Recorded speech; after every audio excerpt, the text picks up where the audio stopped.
Bonsoir Nickerson, bonsoir à tous. Alors effectivement, pour faire le point sur ces mesures, avec nous le préfet Thierry Kefelec. Bonsoir. Bonsoir. Alors très simplement, pourquoi ne pas avoir imposé un couvre-feu le dimanche ? Alors, le couvre-feu fait partie des mesures que l'on peut utiliser pour ralentir les contacts sociaux. Actuellement, l'objectif pour nous, c'est qu'il y ait des taux d'incidence, c'est-à-dire moins de malades et moins de transmission.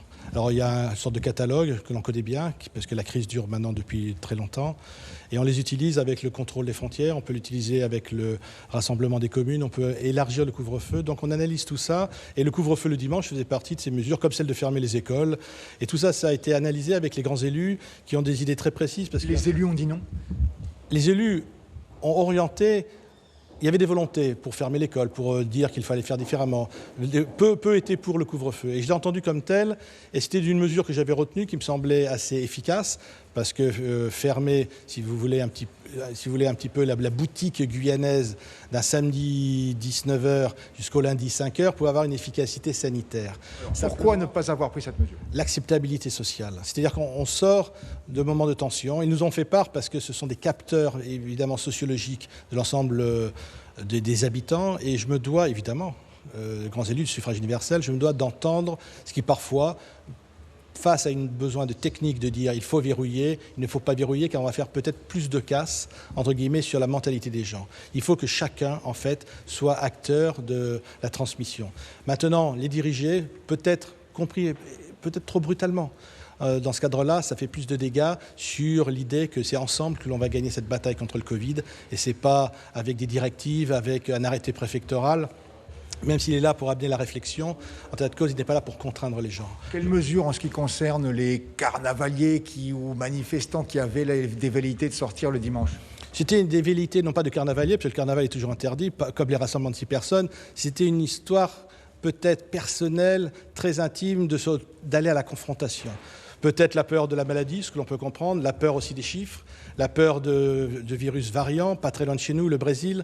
Donc c'est de provoquer un petit peu la vie. Et on sait que le carnaval, c'est la base de l'exutoire. C'est-à-dire qu'après des mois et des mois, on essaie de se libérer. Le Covid sur maintenant 2 années, c'est un peu cette base même essentielle, la plus profonde de l'ADN, bien connue en Guyane, de l'exutoire.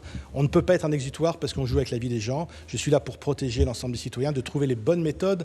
Mais la bonne méthode, c'est pas celle du technicien, c'est celle qui est comprise par tout le monde. Des dérogations pour les activités sportives le soir, monsieur le préfet ? Oui, évidemment, la vision de travailler sur la base du travail fait par les restaurateurs. Les restaurateurs ont bien compris, c'est fermé dans d'autres départements, dans l'Hexagone, dans d'autres territoires d'outre-mer.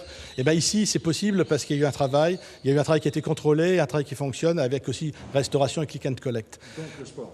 Alors le sport, les fédérations sont venues nous voir et à juste titre on a dit si les restaurateurs ont réussi, pourquoi vous ne seriez pas en mesure de réussir ? Alors il y a des sports collectifs. Le badminton, l'escrime, si vous voulez, le tir à 50 mètres ou un peu plus loin, peu importe, c'est des choses assez simples à résoudre. Les jeux collectifs, c'est un peu plus difficile, mais on va travailler ensemble.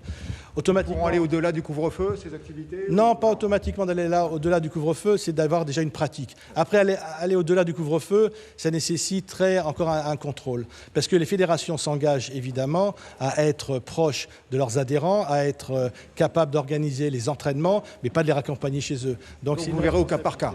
On verra au cas par cas, mais en même temps, un espace de dialogue, un espace d'échange, et surtout, c'est de lutter ensemble et de progresser ensemble pour que le virus ne soit pas transmis de l'un à l'autre. Dernière question, l'inquiétude, le Brésil, ce variant du Covid-19 qui vient du Brésil, on sait que ça passe à la frontière, Saint-Georges, Oiapoque, ça passe. Comment mieux contrôler la frontière ? Ça fait partie des mesures qui ont été prises. On n'a parlé que du couvre-feu. C'est aussi la maîtrise sur 2 points, Irakubo et Regina. C'est de mettre en place des systèmes de filtres qui sont des systèmes efficaces. On s'attend évidemment à ce que... Pardon ? Il y a déjà eu des filtres.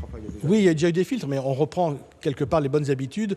On sait ce qui marche. Donc, il ne faut pas être idiot. On rembraye sur des notions efficaces de contrôle de la zone Guyane et en même temps d'un contrôle un petit peu mieux agencé parce qu'on est capable maintenant de faire 2000 tests PCR par jour, ce qui n'était pas le cas avant. Donc on peut tester les gens et si on a un doute sur des attestations qui ne seraient pas automatiquement bonnes venant du Brésil, c'est-à-dire que la vérité sortira de la Guyane.